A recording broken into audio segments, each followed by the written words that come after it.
Females को कितनी hygiene maintain करना चाहिए? Ma'am, what is the right age to conceive? While having a periods, is it safe to have sex with your partner?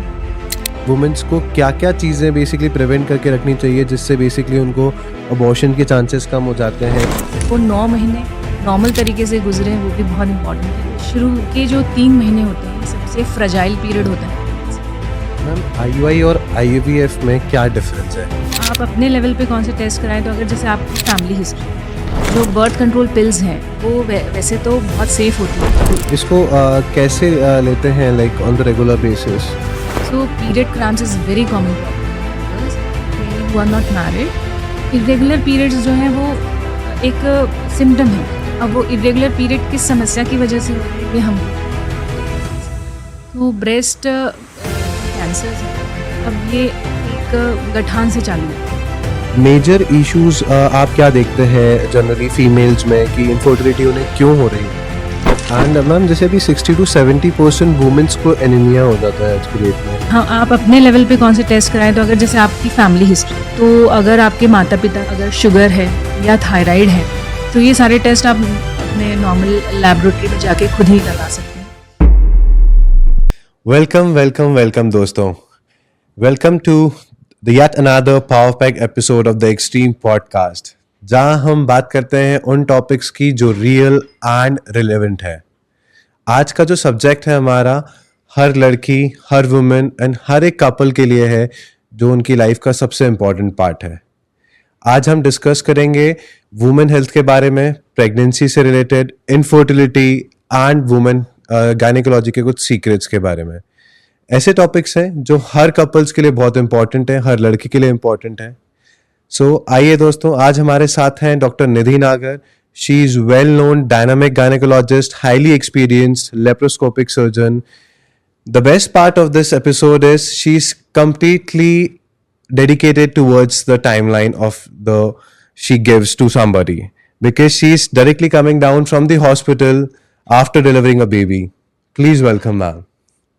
Thank you so much, Ankit.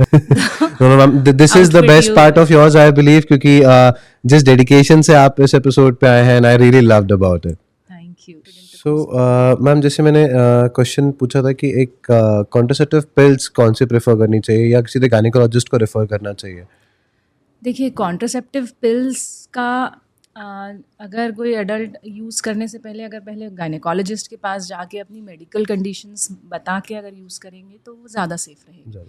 तो कोई भी couple जिसको contraception के बारे में जानना है और कितने टाइप के मेथड्स हो सकते हैं, तो अगर वो कपल पहले जाके अगर गायनेकोलॉजिस्ट से मिले तो उनके लिए वो सेफ़ रहेगा वो प्रोसीजर फॉलो करना। रही बात जो अगर हम अनमैरिड बच्चों के बारे में बात करते हैं, जो एडल्ट्स हैं, ऑफ कोर्स, क्योंकि एडल्टहुड आने के बाद ही ये सेक्सुअल एक्टिविटी में आना चाहिए, ऐसा मानते हैं। और हमारा जो गवर्नमेंट के जो लॉज हैं वो भी यही बोलते हैं, क्योंकि 15 साल से पहले sexual activity means 375 that is rape, right. तो ये भी बच्चों को पता होना चाहिए कि कई बार इस बच्चे जो लड़का है वो इस बारे में अनअवेयर रहता है, राइट। भले ही वो लड़की के कंसेंट से हुआ है, मगर it will be considered as rape if it is done before the age of 16, right. तो ये बहुत इम्पोर्टेंट है जानना। फिर अब कॉन्ट्रासेप्शन के बारे में ऐसा है कि कई सारी ऐसी मेडिकल कंडीशंस होती हैं, जैसे कि अगर आपको डीवीटी है, डीवीटी मतलब कि अगर आपका जो खून गाढ़ा होकर नसों में जम जाता है, तो उन कंडीशंस में हम कॉन्ट्रासेप्टिव पिल्स का मना करते हैं। ओके। तो yes, of course, under the guidance of gynaecologist अगर आप कुछ फॉलो करेंगे तो that will be safe. Alright. And ma'am, young age में हम ये भी देखते हैं कि बहुत सारी फीमेल्स को वाइट डिस्चार्ज की प्रॉब्लम होने लग जाती है, एंड वो अवॉइड करते हैं टू शेयर विद एनीवन और either don't go to consult with the gynaecologist, और वो स्ट्रेच हो जाता है। सो इज इट गुड और like what's the white age? सबसे पहले तो ये भ्रांति अपने दिमाग से निकालना ज़रूरी है कि वाइट डिस्चार्ज जो है वो हमेशा ही कुछ तो बीमारी है। तो जो थोड़ा बहुत वाइट डिस्चार्ज जो है वो हर किसी लड़की या महिला को होता है। अब जैसे ही आप जो प्यूबर्टी आपकी अटेंड होती है, तो कुछ हार्मोनल चेंजेस की वजह से जो वजाइना और जो यूट्रस में से जो डिस्चार्ज होता है वो बढ़ जाता है, और वो वेरी करता है according to your hormone levels. तो जब आप मिड साइकिल में रहते हैं तो वो जैसे ओव्यूलेशन के बाद वो थोड़ा सा गाढ़ा और चिपचिपा हो जाता है, थोड़ा सा और वाइटिश हो जाता है। तो ये जो है हर बार वाइट डिस्चार्ज एक समस्या नहीं होती है, मगर हाँ अगर इसमें कुछ इचिंग होने लगे, कुछ खुजली जैसा महसूस होता है, या कुछ फाउल स्मेल आने लगे, या उसका कलर अचानक चेंज हो जाए, या फिर ये इतना एक्सेसिव है कि आपको बार बार अंडरगारमेंट्स चेंज करने पड़ रहे हैं, तब ये कंडीशन ऐसी हो जाती है कि आपको गायनेकोलॉजिस्ट के पास जाना चाहिए। मगर थोड़ा बहुत white discharge is normal Okay. A girl. अब ये वाइट डिस्चार्ज का जो सबसे कॉमन आजकल जो कारण है वो होता है अनीमिया। Anemia. तो वीकनेस और अनीमिया के वजह से ये वाइट डिस्चार्ज बढ़ जाता है, एक्सर्शन की वजह से भी बढ़ जाता है, कि जैसे मैंने बताया कि ये हार्मोन डिपेंडेंट होता है, तो कोई भी स्ट्रेस की सिचुएशन के कंडीशन में ये बढ़ जाएगा। तो हर बार वाइट डिस्चार्ज को ट्रीटमेंट की ज़रूरत नहीं होती है। और इसीलिए आप जब गायनेकोलॉजिस्ट के पास जाते हैं तो वो आपका थरो चेकअप करते हैं और फिर आपको according to the cause of the white discharge they Suggest you the medicines. All right. So that completely depends on person to person कि उन्हें कितना deep issue है, but white discharge यदि है तो हर टाइम ज़रूरी नहीं गायनेकोलॉजिस्ट को दिखाना चाहिए, राइट? और एक और वाइट डिस्चार्ज का कॉमन कारण देखा गया है कि जैसे स्कूल में लड़कियां जाती हैं, पब्लिक वॉशरूम्स यूज़ मतलब कॉमन वॉशरूम्स यूज़ करते हैं, तो that is also one of the reasons कि अगर अनहाइजीनिक एरिया अगर आपने यूज़ कर लिया है तो दैट इज़ द कॉज। और sexual activity, so sexual activity increases the chances of sexually transmitted diseases, and that increases white discharge. Okay. So another most common reason in young females is sexual contact. Okay. So it means it's with the same partner itself, or if they are. So if there is multigamy, polygamy, मतलब कि अगर कई सारे sexual partners हैं तो उसमें तो फिर और बहुत ज़्यादा चांसेस हो जाते हैं कि ये सेक्सुअली ट्रांसमिटेड डिजीज की वजह से हो रहा है। Okay. And even if the same partner is there, white discharge का issues तब भी होता है? तब भी हो सकता है। और जब गायनेकोलॉजिस्ट के पास आप जाते हैं तो आप बार बार ट्रीटमेंट ले रहे हैं, मगर वो कुछ दिन के लिए ठीक होता है फिर वापस चालू हो जाता है। तो ऐसे कंडीशन में पार्टनर का स्क्रीनिंग करना भी बहुत ज़्यादा ज़रूरी हो जाता है। तो जो उनके सेक्सुअल पार्टनर हैं तो एक समझदार गायनेकोलॉजिस्ट दोनों का ही ट्रीटमेंट या उनके भी क्वेश्चंस करके उनका कुछ और निकालेंगे। कहीं ये पार्टनर में तो समस्या नहीं है। ओके। तो दोनों का ही स्क्रीनिंग होना ज़रूरी होता है to treat white discharge properly. Okay. Alright. So हम जैसे अभी आपने कहा था कि कॉमन वॉशरूम्स में जाना या पब्लिक वॉशरूम्स में जाना उससे बेसिकली वाइट डिस्चार्ज का इशू होता है। At the same time UTI infection भी वहीं से स्टार्ट होता है? Yes.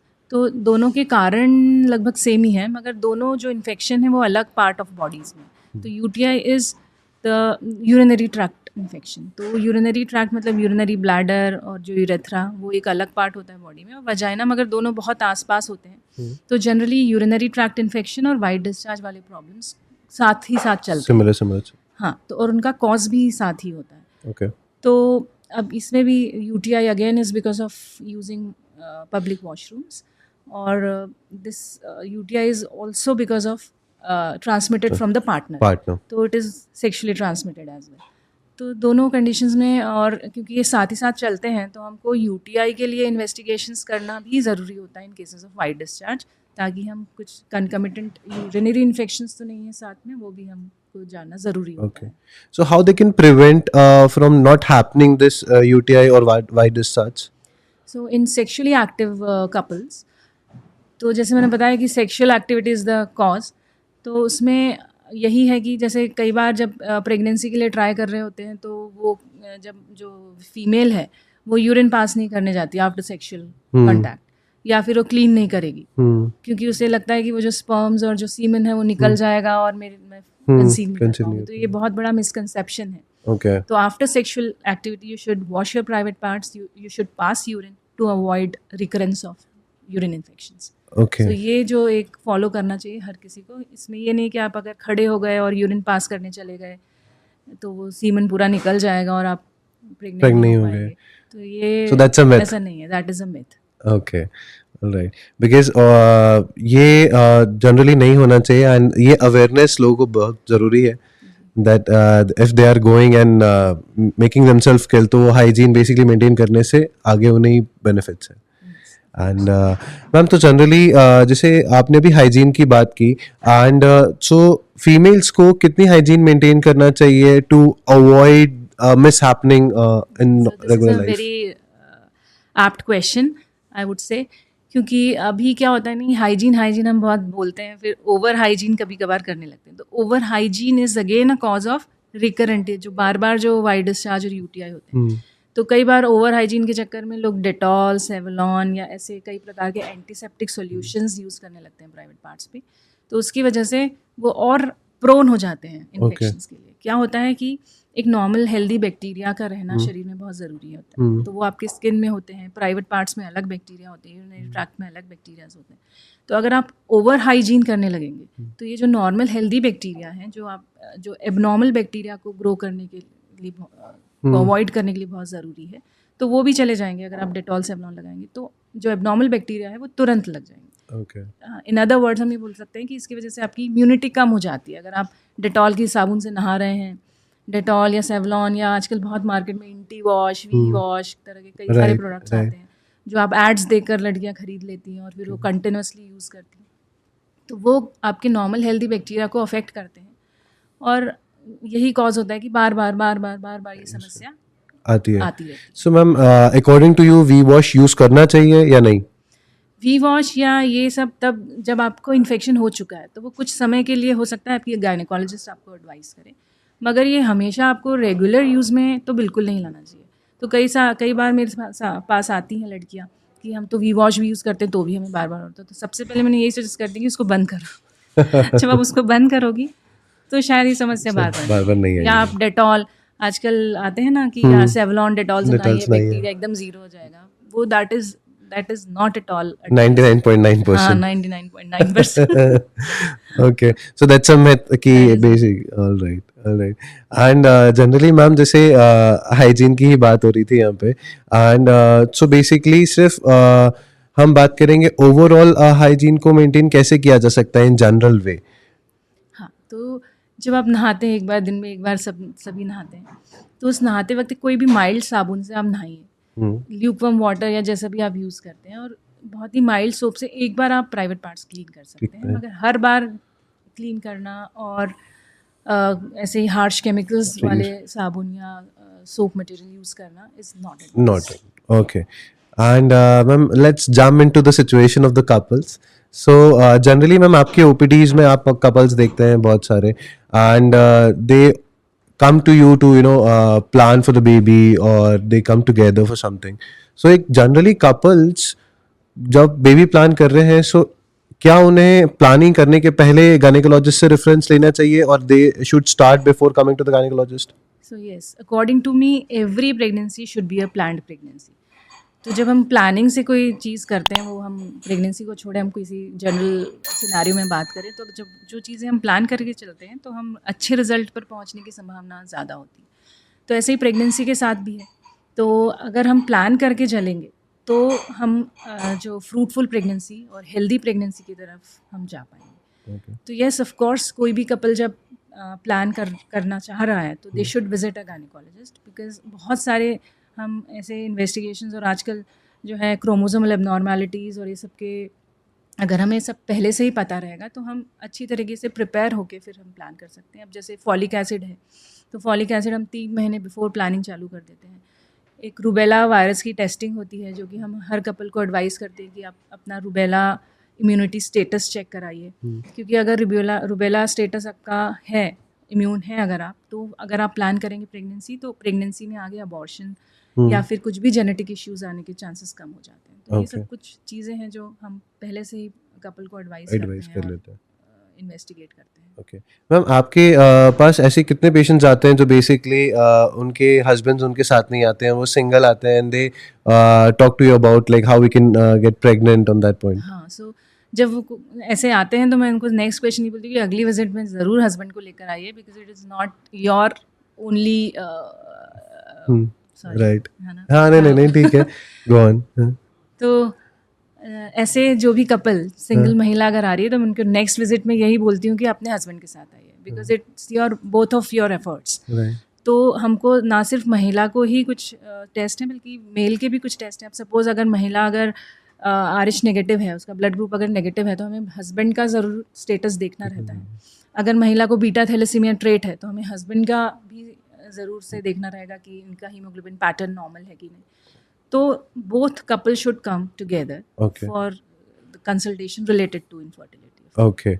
So whenever they are planning or they are planning for the family, so they should come together for the Of gynecologist. course, yes. Okay Yes.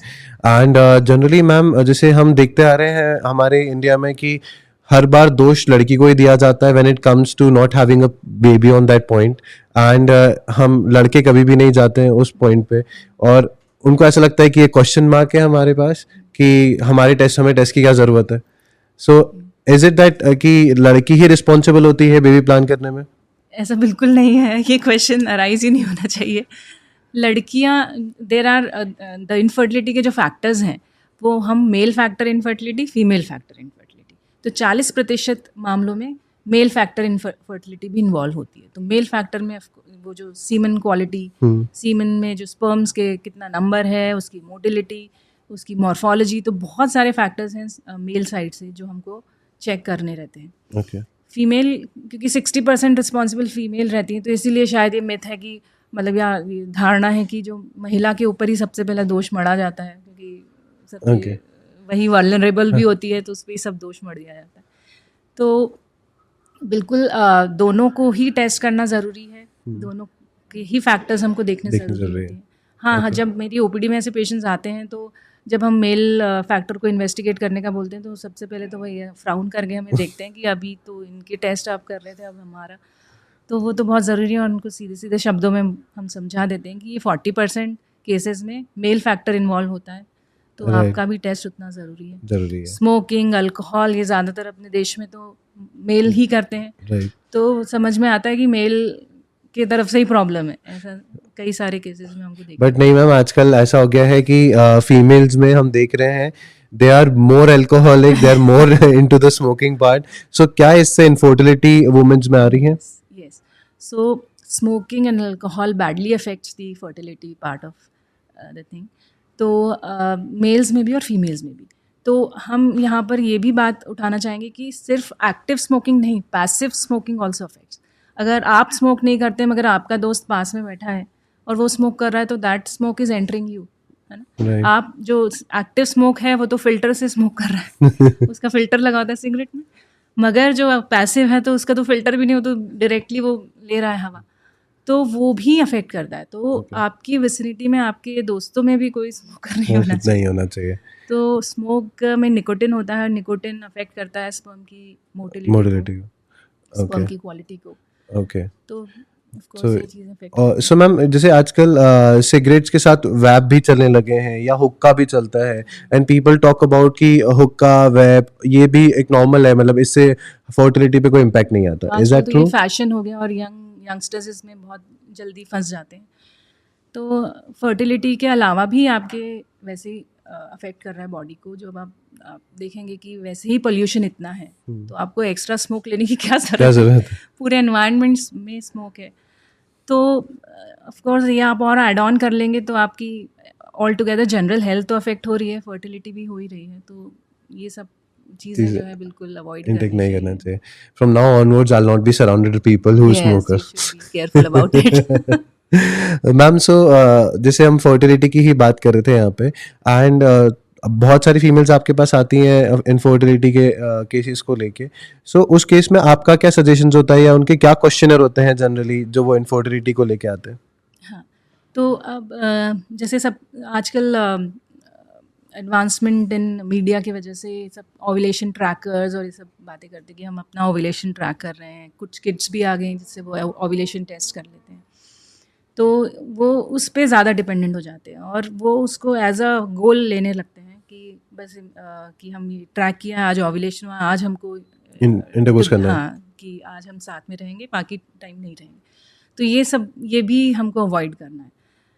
तो मैं ये नहीं कह रही कि ओव्यूलेशन ट्रैकर गलत होते हैं, मगर क्योंकि आपको अभी पता नहीं है, आपकी साइकिल्स अगर थोड़ी भी रेगुलर हैं तो ये ट्रैकर्स और जो ओव्यूलेशन किट्स होती हैं वो कई बार आपको सही गाइड नहीं करती हैं। तो हम यही समझाते हैं कि क्या जो फर्टाइल पीरियड है वो क्या होता है, उसमें जैसे every alternate day they have to be together to get a result. तो बिल्कुल हमको ओव्यूलेशन को ट्रैक करके साथ में नहीं रहना, तो ये सब मल्टीपल चीज़ें हम उनको समझाते हैं। ओके वो थोड़ा ओवर स्मार्ट होके आते हैं कि हमने तो ओव्यूलेशन ट्रैक भी किया था, हमने तो किट से भी टेस्ट किया था, मगर हमारी प्रेगनेंसी नहीं आ रही। तो फिर हम उन्हें समझाते हैं कि वो ट्रैकर्स इतने एक्यूरेट नहीं Accurate हैं। नहीं है.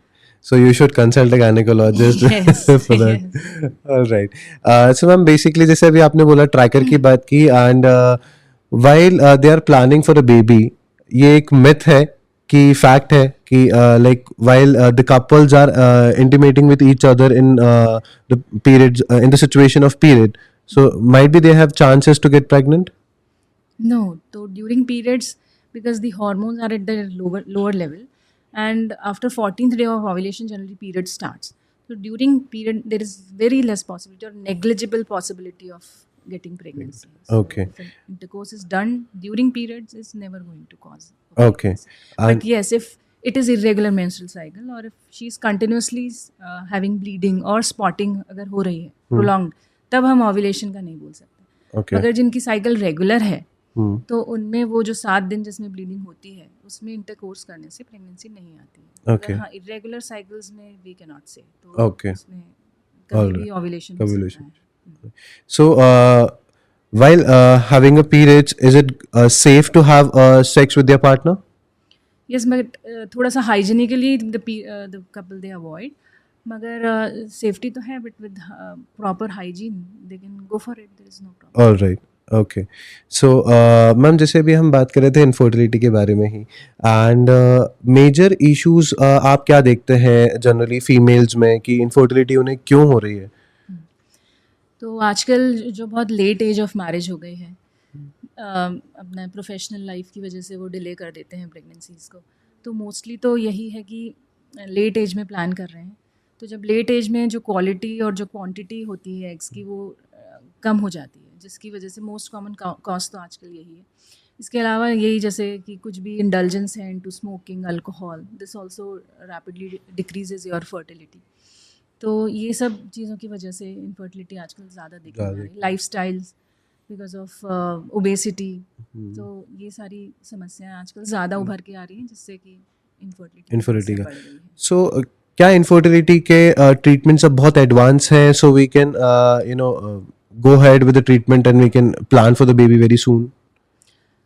हाँ, सो अगर जैसे कुछ प्रोफेशनल ऐसे कमिटमेंट्स हैं कि नहीं आप प्लान कर सकते हैं, और तब ऐसे केसेस में हाँ एडवांसमेंट ये है कि आजकल ऊसाइड फ्रीजिंग की सुविधा अवेलेबल है। तो ऊसाइड जैसे अगर आपको डिले करना है प्रेगनेंसी, आप प्लान कर रहे हैं कि हम 35 के बाद हम प्लान करेंगे, या कोई आपका ऐसा ट्रीटमेंट चल रहा है जो प्रेगनेंसी को अफेक्ट करेगा या आने वाले बच्चे को के लिए ख़तरनाक हो सकता है, तो उन केसेस में ऊसाइड फ्रीजिंग का हम एडवाइस कर देते हैं कि आप अपने एग्स फ्रीज़ करवा के रख सकते हैं और उसके बाद आप कभी भी प्रेगनेंसी प्लान कर सकते हैं। मगर हाँ, that pregnancy is going to be through IVF। Okay. तो हम वैसे तो हम यही समझाते हैं कि आइडियल एज में अगर आप प्रेगनेंसी प्लान कर लेंगे तो प्रेगनेंसी आने में भी ईजी रहेगा, और जो क्रोमोसोमल और ऐसे जो मल्टी प्रॉब्लम्स आते हैं कंसीव करने के बाद बेबी में कुछ भी डेवलपमेंटल प्रॉब्लम्स आते हैं, उनके चांसेस भी कम हो जाते हैं अगर आप राइट एज में प्लान करें। Okay. अगर आप नहीं प्लान कर सकते हैं तो फिर आप उस side ma'am what is the right age to conceive?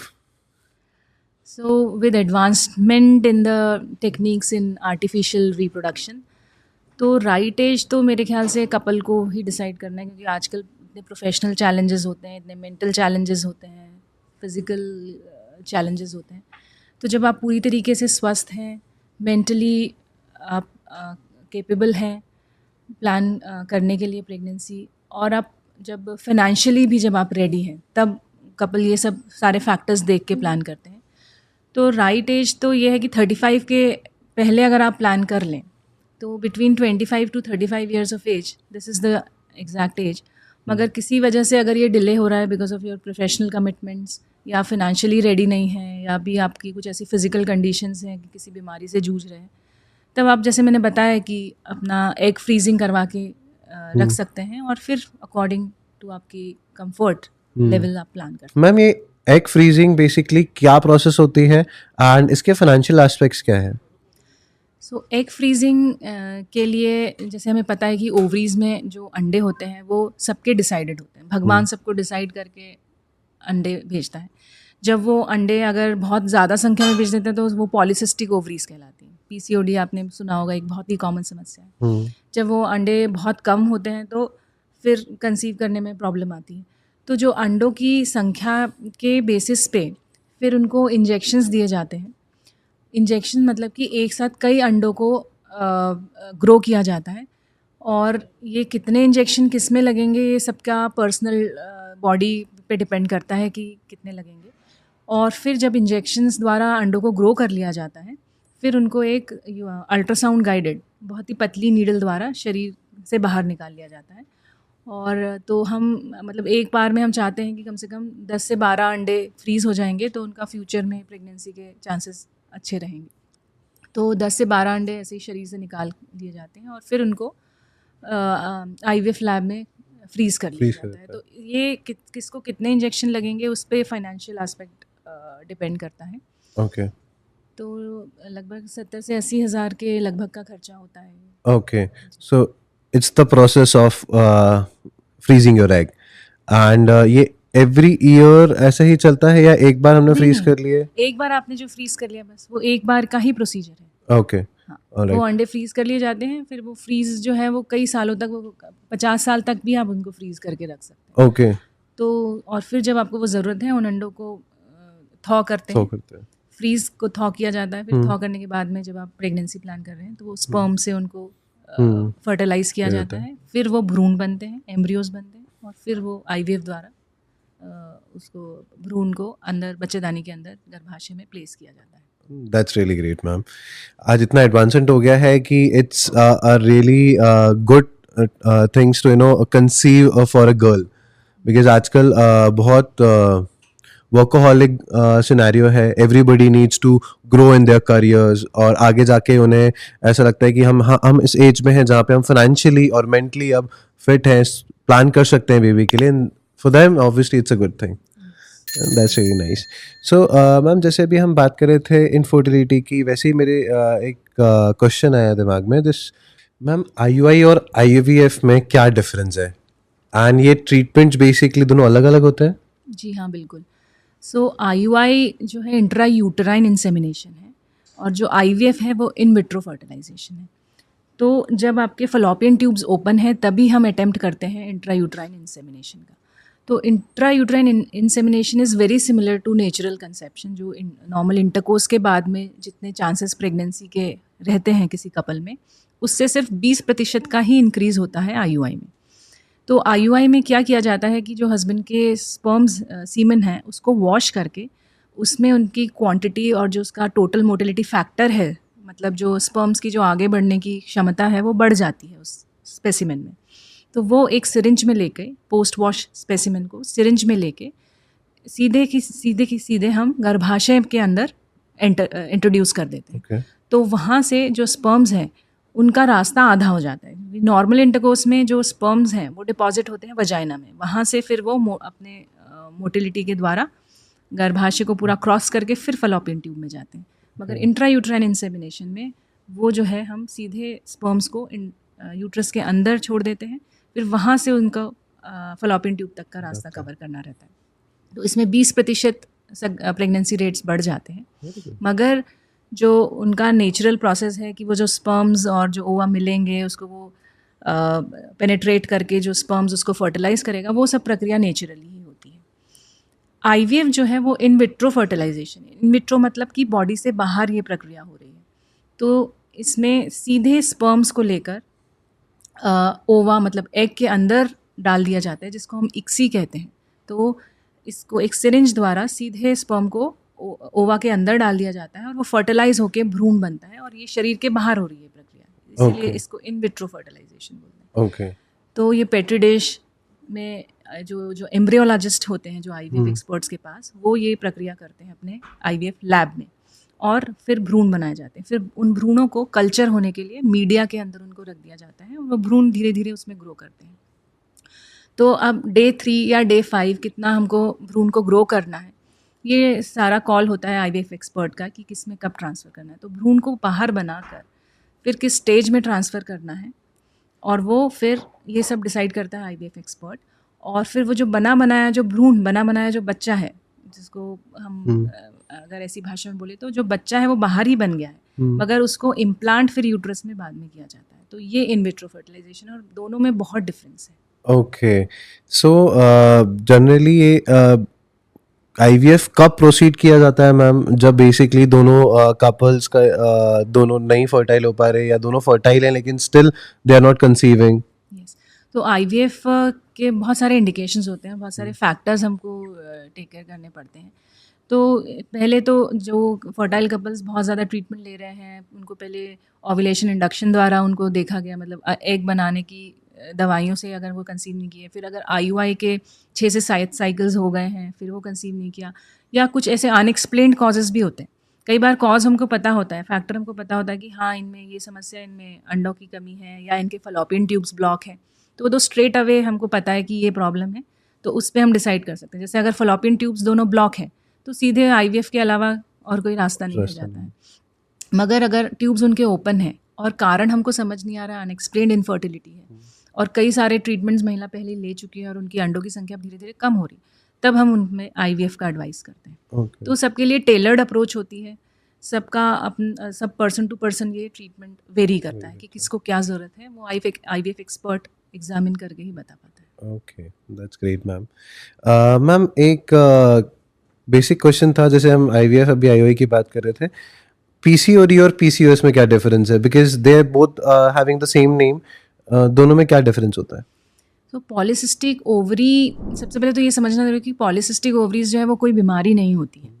Polycystic ovaries में क्या है कि जब मैंने जैसे बताया था कि अंडे जो है वो भगवान ही डिसाइड करके भेजता है, तो अगर किसी ओवरी में 10 से ज़्यादा अंडों की संख्या दिख रही है, मतलब कि ओवरी का साइज़ बड़ा हुआ है, और ये बाय बर्थ ही होता है। तो अगर ओवरीज का साइज़ बड़ा है, उनमें अंडों की संख्या ज़्यादा है, और अगर कुछ मेटाबॉलिक चेंजेस भी साथ में अगर बॉडी में हैं, तो फिर ये इसके सिम्टम्स उभर के गर्ल्स में आते हैं प्यूबर्टी के दौरान। और अगर जैसे लड़की का वज़न अगर बढ़ रहा है, उसने अपने जंक फूड्स का इंटेक ज़्यादा है, शुगर इंटेक ज़्यादा है, तो फिर ये समस्या धीरे धीरे दूसरे ऑर्गन्स को भी अफेक्ट करती है। तो अगर इंसुलिन रेजिस्टेंस भी बढ़ रहा है साथ में, और ओबेसिटी के कारण जो दूसरे लिपिड प्रोफाइल्स में भी चेंजेस आने लगे हैं, तब ये डिजीज़ या सिंड्रोम में बदल जाता है। तो डिजीज़ या सिंड्रोम तब हम बोलते हैं जब मल्टी ऑर्गन इन्वॉल्वमेंट्स हो रहे हैं और आपकी शुगर लेवल्स भी बढ़ रहे हैं, इनफर्टिलिटी हो रही है, तब हम इसको पॉलीसिस्टिक ओवेरियन सिंड्रोम बोलते हैं। Okay, and PCOD? PCOD, polycystic ovary disease and syndrome is The same. So this both name is same, like PCOS and PCOD? No. नहीं, मतलब सिंड्रोम्स में जब मल्टीपल ऑर्गन इन्वॉल्व हो रहे हैं तो वो सिंड्रोमिक हो जाता है। मतलब कि जैसे इंसुलिन रेजिस्टेंस भी हो गया, लिपिड प्रोफाइल्स भी अफेक्ट हो रहे हैं, और एमिनोरिया हिर्सुटिज्म जो है वो साइंस भी आ रहे हैं, तब हम ये इनको सिंड्रोम बोलेंगे। Okay, got it ma'am. So ma'am basically जैसे अब हम बात करते हैं उन वुमेन्स की जो बेसिकली ऑलरेडी प्रेग्नेंट हैं and they have a blood pressure issue, they have a diabetes issue. So while having the pregnancy, उन्हें basically क्या ऐसे precautions लेने चाहिए, क्या prevention लेने चाहिए जिससे उनकी pregnancy normally आगे रह पाए? हाँ, तो अगर जैसे नॉर्मल सिर्फ प्रेगनेंसी आना, अब जैसे हम इनफर्टिलिटी पे बात करें तो सिर्फ प्रेगनेंसी आना इम्पॉर्टेंट नहीं है, फिर वो 9 महीने नॉर्मल तरीके से गुजरे वो भी बहुत इम्पॉर्टेंट है। तो इसमें जो हमको प्रिकॉशंस हैं वो प्री प्रेगनेंसी ही लेने पड़ते हैं। तो सबसे जो इम्पॉर्टेंट है कि आपका BMI it should be between 25 to 27 before you conceive. तो अगर आप अपना BMI पहले रिड्यूस करें और फिर प्रेगनेंसी प्लान करेंगे तो आपके प्रेगनेंसी में ये सारे कॉम्प्लिकेशंस जैसे BP बढ़ना, शुगर बढ़ना, थायराइड और जो भी दूसरे लिवर रिलेटेड प्रॉब्लम्स भी आने लगते हैं प्रेगनेंसी में, इनकी चांसेस बहुत कम हो जाते हैं। तो एक प्रॉपर वेट पे अगर आप कंसीव करते हैं तो आपकी हेल्दी प्रेगनेंसी ऑन गोइंग रहेगी। मगर कुछ कंडीशंस होती हैं जो इनएविटेबल है, वो जो आपके हाथ में नहीं है, जैसे कि अब BP बढ़ना, तो प्रेगनेंसी इंड्यूस्ड हाइपरटेंशन जो है वो तो जो इम्प्लांटेशन का ही डिफेक्ट है, मतलब जो बेबी जो आया है और उसका जो प्लेजेंटल जो इम्प्लांटेशन है यूट्रस के अंदर, उसमें ही कुछ प्रॉब्लम है जिसकी वजह से BP बढ़ रहा है। तो ये कुछ कंडीशंस जो आपके कंट्रोल में नहीं है तो फिर वो डॉक्टर के कंट्रोल में आती है। Okay, and that moment doctor can only manage that. All right. And ma'am जैसे अभी हम बात कर रहे थे प्रेग्नेंट लेडीज की ही, and so while having the pregnancy womens को क्या क्या चीज़ें बेसिकली प्रिवेंट करके रखनी चाहिए जिससे बेसिकली उनको अबॉर्शन के चांसेस कम हो जाते हैं, या कौन कौन सी ऐसी चीज़ें जिससे वो आगे नॉर्मल प्रेगनेंसी या नॉर्मल बेबी डिलीवर कर सकें? तो शुरू के जो 3 महीने होते हैं सबसे फ्रजाइल पीरियड होता है प्रेगनेंसी का। तो शुरू के 3 महीने में बहुत ही ख़्याल रखने की ज़रूरत है। तो अब ऐसा भी हम नहीं बोल सकते कि प्रेगनेंसी में आप बिल्कुल ही रेस्ट पे चले जाएँ, क्योंकि प्रेगनेंसी कोई बीमारी नहीं है सबसे पहले तो। मगर प्रेगनेंसी की वजह से आपके बॉडी के हर ऑर्गन में चेंजेस आ रहा है, right from head to toe. तो सारे ऑर्गन्स, चाहे वो किडनीज़ हो, लिवर हो, आपकी आइज़ हो, हार्ट हो, सब पे ही पूरा इफ़ेक्ट आता है प्रेगनेंसी के, जो भी फिजियोलॉजिकल चेंजेस होते हैं बॉडी में। तो उन 3 महीने में हमको ये ध्यान रखना है कि कोई भी आप ऐसी दवाई जो बच्चे को हार्म कर सकती है वो आप ना लें। ऑफ कोर्स आप अगर डॉक्टर के कंसल्टेशन में हैं तो वो आपके लिए ईज़ी हो जाता है। फिर फॉलिक एसिड का इंटेक, फॉलिक एसिड जो है आगे प्रेगनेंसीज़ में जो न्यूरल ट्यूब डिफेक्ट्स हैं और बहुत सारे क्रोमोसोमल एबनॉर्मेलिटीज़ को प्रिवेंट करने के लिए काम करता है, तो वो आपको लेना ज़रूरी हो जाता है। फिर अगर आप ऐसे भीड़-भाड़ वाली जगह में नहीं जाएँगे जहाँ पे कोई भी वायरल इन्फेक्शंस के फैलने की खतरा है, क्योंकि आजकल ये कोविड और इन सब को देखते हुए हमको वो चीज़ भी बहुत ज़्यादा ज़रूरी है, क्योंकि अननेसेसरी अगर आप गए और फिर आपको फ़ीवर आ गया या फिर कोई वायरल इन्फेक्शन हो गया या आपने कुछ ऐसा खा लिया जिसकी वजह से लूज़ मोशन हो गया, तो अननेसेसरी मेडिकेशन बढ़ जाता है। तो यही सब ध्यान रखना है फर्स्ट ट्राइमेस्टर में, क्योंकि फर्स्ट ट्राइमेस्टर जो है ऑर्गेनोजेनेसिस वाला टाइम है, जब बच्चे के ऑर्गन्स बन रहे हैं। तो किसी भी प्रकार की एक्स्ट्रा मेडिसिन या कोई भी वायरल इन्फेक्शन बहुत बुरी तरीके से एम्ब्रियो को अफेक्ट कर सकता है, जिससे कि आने वाले समय में उसमें कुछ भी जेनेटिक इश्यूज़ या कुछ एबनॉर्मल डेवलपमेंट्स या ऑटिज़म इस टाइप की चीज़ें देखने में आ सकती हैं। तो जो इनिशियल जो 3 महीने होते हैं वो सबसे क्रूशियल टाइम होता है। मगर आप अपना नॉर्मल एक्टिविटी, जैसे कि आपका चलना फिरना, कई लोग कहते हैं कि हम सीढ़ी नहीं चढ़ते हैं, हम झुक के काम नहीं कर रहे हैं, तो ये सब तो मिथ्स हैं। तो जिसका हमको ध्यान रखना है वो ये कि आप क्या खा रहे हैं ड्यूरिंग फर्स्ट ट्राइमेस्टर, और कोई भी अननेसेसरी मेडिकेशन या इन्फेक्शन का खतरा ना हो। बस ये चीज़ें आप एक शुरुआती 3 महीने में ध्यान रखते हैं। ओके, एंड उसके बाद हम प्रेगनेंसी नॉर्मल कंसीव कर पाते हैं 9 महीने तक? 9 महीने में फिर जो आगे जो जैसे कि ऑर्गेनोजेनेसिस वाला जो टाइम है वो ख़त्म होता है 5 महीने में। 5 महीने में बच्चे के ऑर्गन्स पूरी तरीके से डेवलप हो जाते हैं, और उस वक्त एक बहुत ही ज़रूरी सोनोग्राफी भी होती है जिसको अपन टारगेट स्कैन कहते हैं। तो टारगेट स्कैन में जो है बच्चे के हर एक ऑर्गन्स को टारगेट करके देखा जाता है कि कहीं कोई एबनॉर्मल डेवलपमेंट तो नहीं है। तो till that time, till 20-22 weeks of time is the duration of pregnancy in which you have to be little careful. Okay. और फिर सेकेंड ट्राइमेस्टर को हम बोलते हैं कि वो सबसे गोल्डन पीरियड होता है प्रेगनेंसी का, Okay. जिसमें कि आपके सिम्टम्स भी कई, जैसे जो उल्टियाँ होती हैं शुरुआती, तो ये उल्टियाँ भी शुरू के 3 से 5 महीने में ज़्यादा होती है, फिर धीरे धीरे कम होने लगती है। तो second trimester is about the growth of the baby, तो उसमें आपको थोड़ा सा न्यूट्रिशन का ध्यान रखना रहता है और उसमें सिम्टम्स आपके काफ़ी कम हो जाते हैं। फिर कुछ ऐसे सर्टन कंडीशंस होते हैं, कुछ एबनॉर्मल कंडीशंस, जैसे कि अगर जो प्लेजेंटा है उसका इम्प्लांटेशन लो लाइंग है, या फिर कुछ जो सर्वाइकल लेंथ है, मतलब जो बच्चेदानी का जो माउथ रहता है अगर वो शॉर्ट है, या फिर कहीं डायलिटेशन हो रहा है, तो या थ्रेटेंड अबॉर्शन के रिस्क है, तो फिर उन सब केसेस, वो जो स्पेशल केसेस होते हैं जिसमें हम रेस्ट, एक्स्ट्रा रेस्ट बोलते हैं, या कुछ और एक्स्ट्रा मेडिकेशन का हम बताते हैं। तो अगेन ये फिर टेलर्ड अप्रोच है, तो आप जैसे अपने गायनेकोलॉजिस्ट के कनेक्ट में तो रहते ही हैं, तो टाइम टू टाइम वो आपको प्रेगनेंसी हेल्दी तरीके से आगे बढ़े इसके लिए वो आपको एडवाइस करते रहते हैं। Okay, that's really good ma'am. And ma'am, जैसे अभी 60 to 70% वुमेन्स को एनीमिया हो जाता है आज की डेट में, so how they can control it naturally? हाँ, तो अनीमिया जो है सबसे most common cause Indian females में ऑफ डिफरेंट डिसेबिलिटीज़। तो प्रेगनेंसी के दौरान तो ये तो और ज़्यादा हो जाता है, क्योंकि आपको अगर खून की कमी है, हीमोग्लोबिन कम है, तो जो आपके बच्चे को जा रहा है, बच्चे की जो न्यूट्रिशनल स्टेटस है वो अफेक्ट होगी, और साथ ही साथ आपको अनीमिया की वजह से बहुत सारे सिम्टम्स डेवलप होने लगेंगे। तो अनीमिया को नेचुरली करेक्ट करने के लिए, जैसे कि बताया कि हीमोग्लोबिन की कमी, और हीमोग्लोबिन बनाने में जो मेजर फैक्टर होता है वो होता है आयरन।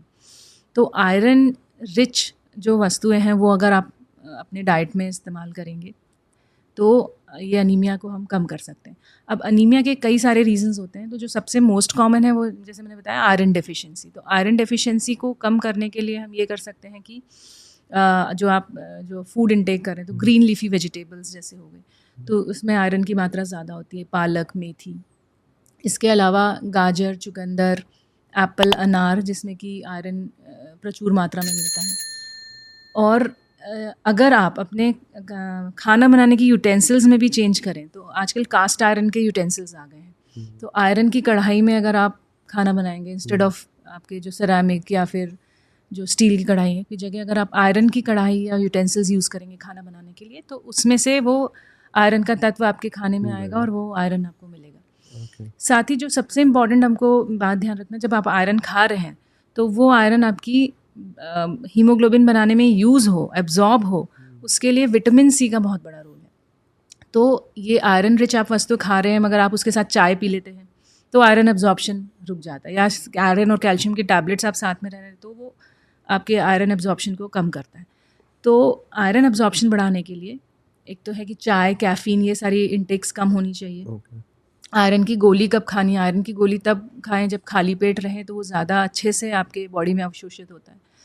तो और विटामिन सी जैसे मैंने बताया, तो अगर आप आयरन की गोली लेमन शॉट्स के साथ लेंगे तो उसका एब्जॉर्प्शन ज़्यादा हो जाएगा। तो एज अ गायनेकोलॉजिस्ट मैं तो अपने हर मरीज़ को बताती हूँ, मगर ये अवेयरनेस सब में होनी चाहिए कि आयरन कैसे आपके बॉडी में जाए। आप आयरन खा रहे हैं मगर आपके वो हीमोग्लोबिन में बनाने में यूज़ ही नहीं हो रहा है, तो कोई मतलब का नहीं है। तो एक citrus fruit in the form of नींबू या फिर ऑरेंज या आंवला, ये ज़रूर अपने डाइट में होना चाहिए डेली, ताकि आयरन अच्छे से एब्जॉर्ब हो और अनीमिया ना हो।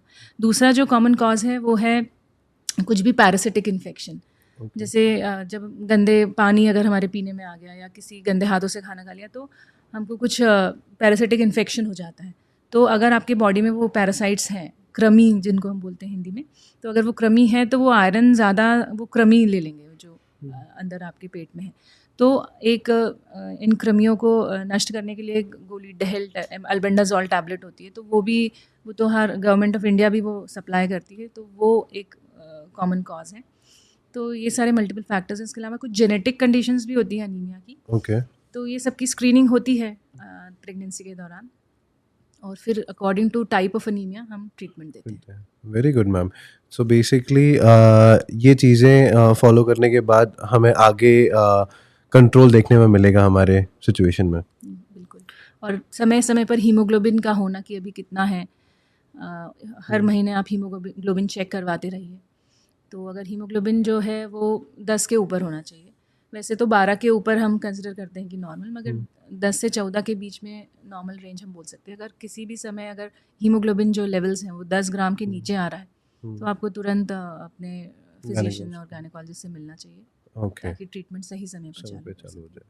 ओके। एंड मैम, जैसे अभी हम प्रेगनेंसी प्लान करने की सिचुएशन पे आते हैं, एंड वहाँ पे हमें कौन कौन से ऐसे टेस्ट करा लेने चाहिए यदि कोई गायनेकोलॉजिस्ट को नहीं रेफ़र कर रहा, या हम फैमिली प्लानिंग कर रहे हैं, एंड उस सिचुएशन के पहले हमें कौन से टेस्ट करा लेने चाहिए जिससे कि हम क्लियर हो जाए कि हाँ, हमारे चांसेस ज़्यादा हैं टू हैव अ बेबी और बी ए प्रेग्नेंट?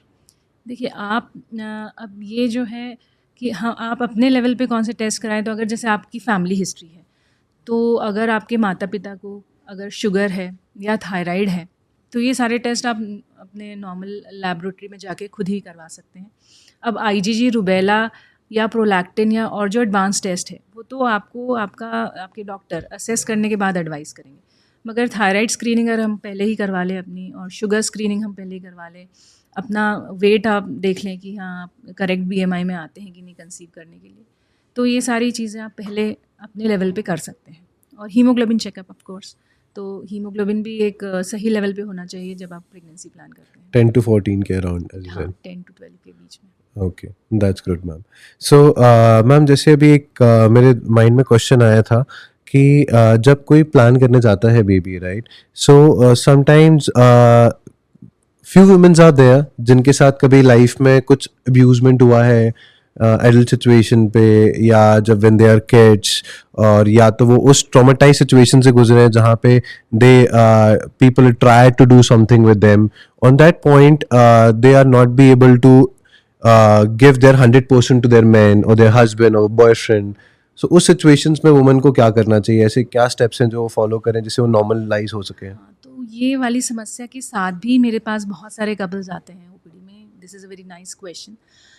तो अगर बचपन में कुछ सेक्सुअल अब्यूज़ हुआ है तो शादी के बाद कई महिलाओं में ये देखा गया है कि वो इंटरकोर्स के लिए रेजिस्ट करती हैं। तो ये एक साइकोलॉजिकल कंडीशन है जिसको हमको इसमें बहुत ज़्यादा मेडिसिन से हम इसको ट्रीट नहीं कर सकते। तो इसको एक साइकोलॉजिकली हम इसको एक नाम देते हैं जिसको वेजिनिस्मस कहते हैं। तो ऐसे पेशेंट्स कई सारे हमारे पास आते हैं। तो उसमें जो सबसे ज़्यादा इम्पॉर्टेंट है कि आपके पार्टनर का सपोर्ट। तो इसमें भी हम काउंसलिंग के लिए दोनों को ही साथ में बुलाते हैं। तो सिर्फ महिला को इस समस्या के लिए आने के लिए नहीं बोलते, हम दोनों कपल को हम एक साथ काउंसिल करते हैं और दोनों आपस में बात करें और जितना टेंडर लविंग केयर सपोर्ट हमको चाहिए उस दौरान वो हम कपल पार्टनर को बोलते हैं कि वो अपनी वाइफ को प्रोवाइड करिए। और जब समस्या इतनी ज़्यादा हो जाती है कि बिल्कुल हम काउंसलिंग से भी उसमें कोई इफेक्ट नहीं आ रहा, तब हम एक साइकोलॉजिस्ट या साइकियाट्रिस्ट के पास पेशेंट को रेफर करते हैं। हो सकता है कि उसमें कुछ मेडिसिन लगे और फिर ये समस्या को भी हम सॉल्व किया जा सकता है। मगर it is more about a mental support which has to be provided by a partner. Okay, right. Ma'am, जैसे भी एक सिचुएशन और आती है जहाँ पे कि एज हस्बैंड और बॉयफ्रेंड हम हमारे पार्टनर के साथ इन्वॉल्व होना चाहते हैं बट उनका लिबिडो उस लेवल पे नहीं आता है या उनका वो इतना इन्वॉल्वमेंट नहीं दे पाते हैं सेक्स में। सो उस पॉइंट ऑफ व्यू पे गायनेकोलॉजिस्ट क्या रेफर करते हैं अपने पेशेंट्स को? तो जो लिबिडो का डिक्रीज़ होना है या सेक्सुअल कांटेक्ट करने की इच्छा नहीं होना, ये सारी समस्याओं के साथ भी कई सारे कपल्स आते हैं। तो इसमें हम जनरलाइज्ड इन्वेस्टिगेशंस कई बार लगते हैं कि पता चलता है कि कुछ थायराइड इश्यूज़ हैं फीमेल में, या फिर वो ओबीज़ है, या फिर वो कुछ साइकोलॉजिकल इश्यूज़ जैसे कि घर में कुछ अनबन चल रही है। तो ये बहुत सारे फैक्टर्स, या अपने वर्क में वो इतनी इन्वॉल्व है या ओवरवर्कड है जिसकी वजह से वो बिल्कुल ही थकान महसूस कर रही है। और जैसे मैंने बताया anaemia is one of the reason of decrease libido. तो ये सारे सर्टेन कंडीशंस हैं जिसको हम स्क्रीन करते हैं। तो थायराइड, उस महिला का थायराइड कराना, विटामिन डी लेवल्स कराना, जो कि आजकल बहुत देखे गए, सब लोग इंडोर वर्किंग होती है सबकी, घर में, ऑफिस में या हॉस्पिटल्स में, सब अंडर रूफ रहते हैं, तो सनलाइट का एक्सपोजर नहीं हो पाता है। तो इस वजह से विटामिन डी बहुत कम मात्रा में देखा जाता है। तो ये सारी चीज़ों को स्क्रीन किया जाता है, जो कारण है वो ढूंढ के निकाला जाता है। और फिर हम इसमें एक्सरसाइज और डाइट का भी इसमें बहुत बड़ा रोल है। तो एक्सरसाइज करने से जो हैप्पी हार्मोन्स जनरेट होते हैं, क्योंकि these all things are hormone dependent. तो वो जो अच्छे जो हैप्पी हार्मोन्स जो जनरेट होते हैं, कॉर्टिसोल लेवल्स जो निकलते हैं कई बार स्ट्रेस की वजह से, तो इन सबको बैलेंस करने के लिए एक्सरसाइज हम उनको सबसे as a first part of treatment हम एडवाइस करते हैं, और फिर उसके बाद हम देखते हैं कि रिजल्ट्स मिल रहे हैं। ओके, बिकॉज मैम ये इसलिए टॉपिक हमने छेड़ा बिकॉज बहुत सारे आजकल हम सिनेरियोज देखते हैं सोशल मीडियाज़ में या मीडियाज़ में या बहुत हमारे आसपास के सिनेरियो में, so many of divorces are happening just because of this scenario, because the partner is not supporting to you, और एक दूसरे के साथ हम कपल इन्वॉल्व नहीं हो पा रहे हैं, या वो स्पार्क नहीं है, या पार्टनर उतना इन्वॉल्व ही नहीं हो पा रहा है, और specially in the female side they are not taking initiative. So ये बहुत मेजर रीज़न हो गया है। सो इसमें बेसिकली गायनेकोलॉजिस्ट क्या सपोर्ट करते हैं, like how they can overcome with that? तो यही जैसे मैंने बताया कि अगर फीमेल ज़्यादा प्रॉब्लम अगर फीमेल साइड से है तो फीमेल को ही सारी deficiency, because she is the one who is menstruating. तो जो मेंस्ट्रुअल ब्लड लॉस की वजह से जो पता चल रहा है कि उसको अनीमिया हो रहा है अंदर ही अंदर, और वो वीकनेस आ रही है जिसकी वजह से डिक्रीज लिबिडो हो रही है, तो हम वो फीमेल को पूरी तरीके से स्क्रीन करते हैं। और कहीं पर भी जो मेडिकल रिलेटेड कुछ इशू है तो फिर हम उसको ट्रीट करते हैं। बाकी इसमें दोनों का ही उतना ही रोल है। पार्टनर को सपोर्टिव रहना चाहिए, टेंडर लविंग केयर एनवायरनमेंट महिला को देना चाहिए, जिससे कि ये सारी प्रॉब्लम्स ना हो। सो जैसे मेंस में होता है ma'am, they have like if they are going through with the problem of this sexual aspects, so they can go to a sexologist and take the medicines on that point. Girls के cases में basically there is the only test the gynecologist refer, or they can also refer to some of the female sexologist. ऐसा कुछ भी होता है? See, because actually the problem with male is mostly, जैसे अगर ये sex related problems की बात करें तो वो या तो इरेक्टाइल डिसफंक्शन होगा या फिर प्रीमेच्योर इजैकुलेशंस। तो ये सारी कंडीशंस जो हैं ये मेडिकली ट्रीट की जा सकती है, इसीलिए मेल पार्टनर को हमेशा हम सेक्सोलॉजिस्ट के पास भेजते हैं। जो फीमेल है, फीमेल का ऐसा इरेक्टाइल कुछ फंक्शन नहीं है, राइट ना ही कुछ इजैकुलेशन का कुछ रोल है उनके Right. उसमें। तो फीमेल्स का generally it is most of the time it is related to their nutrition, related to their mood, related to their weight and जैसे मैंने बताया कि जो वही टेंडर लविंग केयर एनवायरनमेंट में फीमेल्स का कोई ऐसा मेडिकल रोल ही नहीं है, मतलब Okay. कि अगर हम एक्सरसाइज और ये सब उनकी जो कमियां हैं उनको दूर करें तो ये प्रॉब्लम्स वैसे ही नहीं सॉल्व solve हो हो जाती है। जाती तो कुछ स्पेसिफिक सेक्सोलॉजिस्ट के पास फीमेल्स को भेजने का कोई रोल नहीं, लोल क्योंकि जो मेन जो ऑर्गन है, जो मेल ऑर्गन है, उसमें इरेक्शन का प्रॉब्लम और इन सब के लिए दवाइयाँ हैं मेडिकल right. वर्ल्ड में, तो इसलिए उनको मेडिसिन की ज़रूरत पड़ जाती है। That's good ma'am. जैसे अभी मैम आपने बात की मेडिसिन से रिलेटेड, तो मुझे एक क्वेश्चन है जहाँ पे बहुत सारी वुमेन्स इस चीज़ से गो थ्रू करती हैं कि उनको बर्थ कंट्रोल पिल्स कौन कौन सी लेनी चाहिए, जिससे basically they can in the normal life if they don't want to conceive they can take those medicines to control their pregnancy. So yes, women should have a right to control her planning regarding pregnancy. So there are multiple methods of contraception, and the most common or most easy one is to take pills. तो अब oral contraceptive pills जो हैं वो अलग अलग प्रकार की हैं, अलग अलग प्रकार की मतलब उनके डोजेस के हिसाब से। तो आजकल very low dose pills, low dose pills and high dose pills मिलते हैं, मगर ये पिल्स हम ऐसे विदाउट एनी नॉलेज नहीं लेना चाहिए।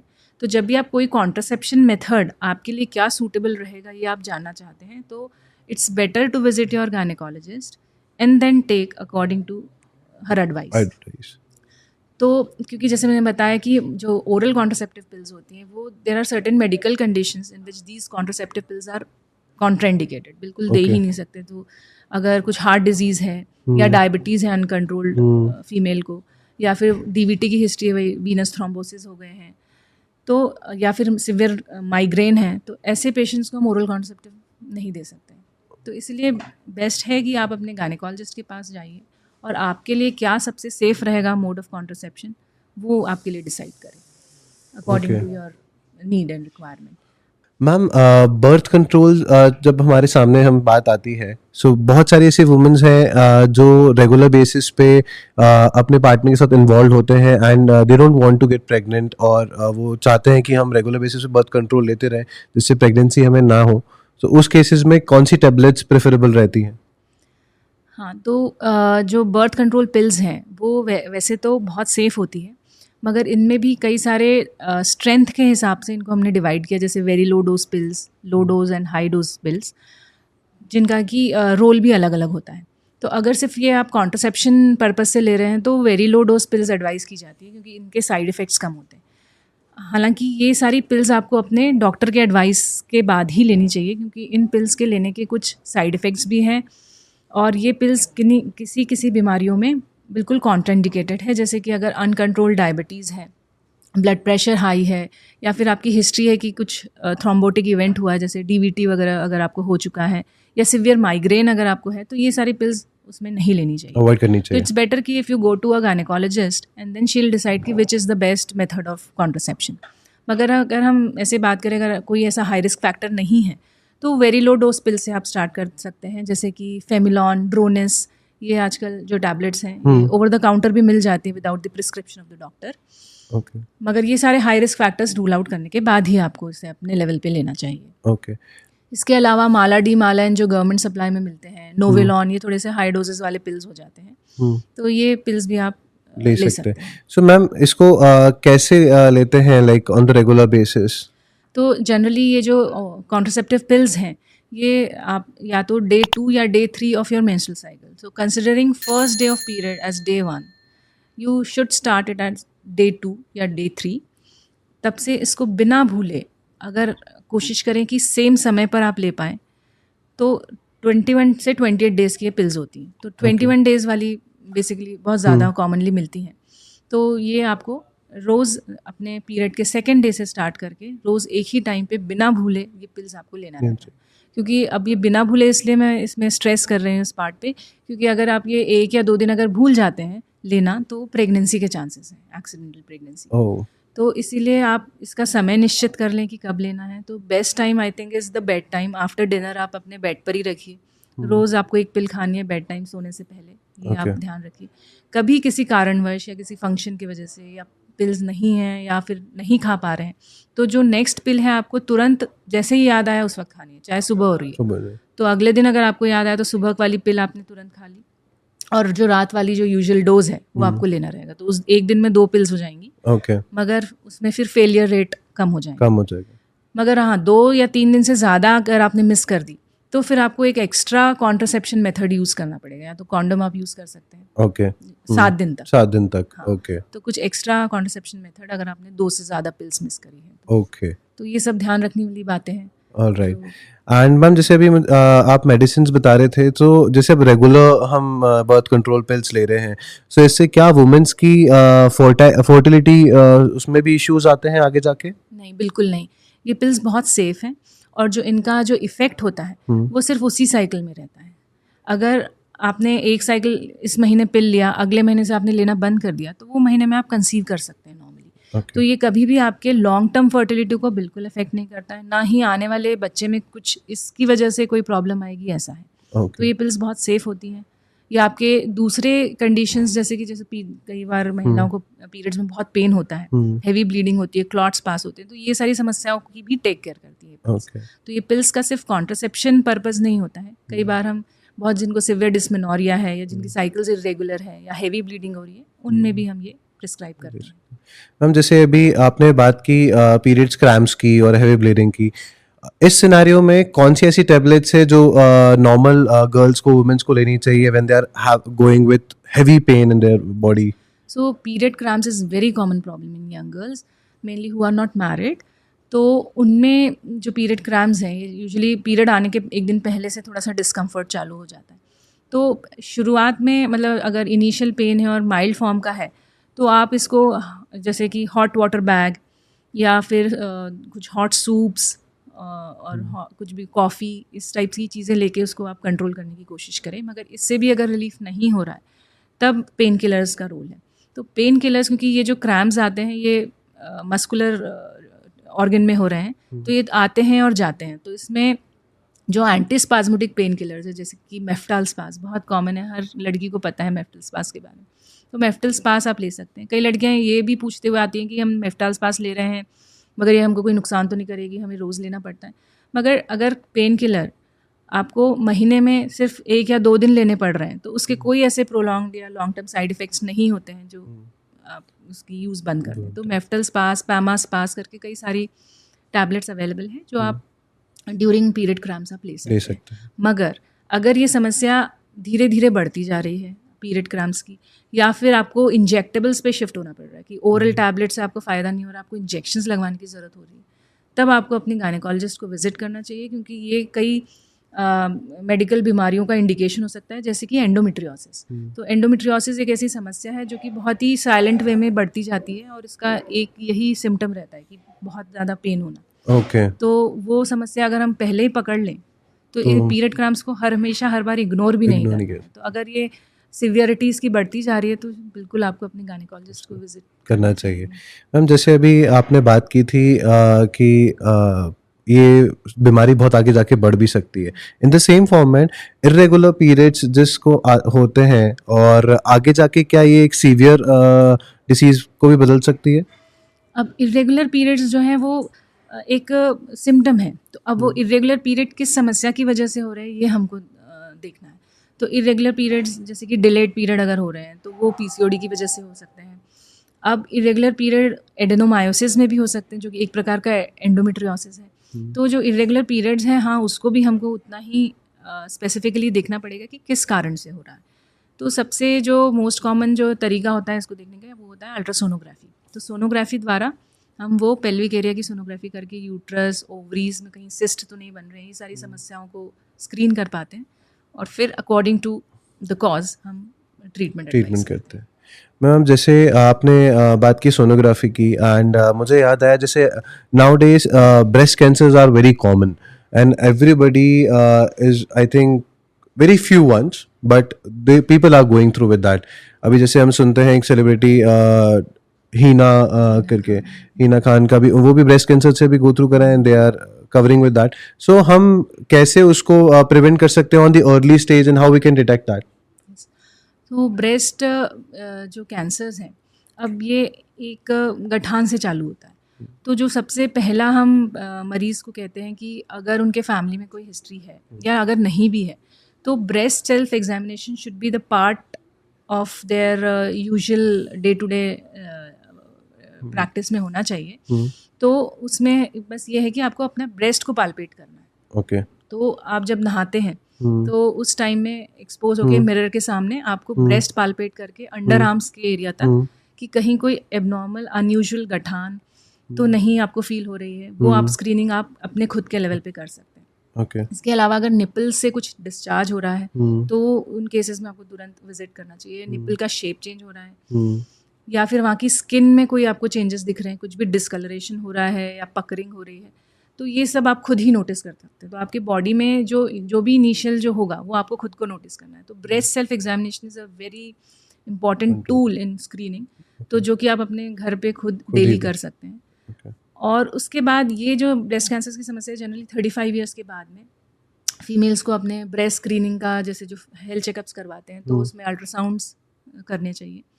तो अल्ट्रासाउंड्स करके हम वो छोटे से छोटे लीजन को हम पकड़ सकते हैं अर्ली स्टेज में और फिर ट्रीट कर सकते हैं. तो 35 ईयर्स के बाद में आपको ब्रेस्ट की सोनोग्राफीज हर साल करवा लेनी चाहिए.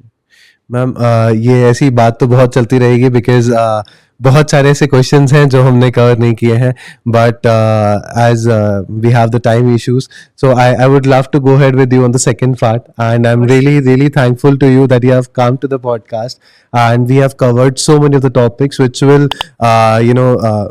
the audience will go through with all the content, and they will be more than helpful on that point. So thank you so much from the Extreme Podcast that you have come down to the episode and just record the video. Thank you. Thank you, Ankit, for calling me. Thank you so much. Thank you, ma'am. Thank you.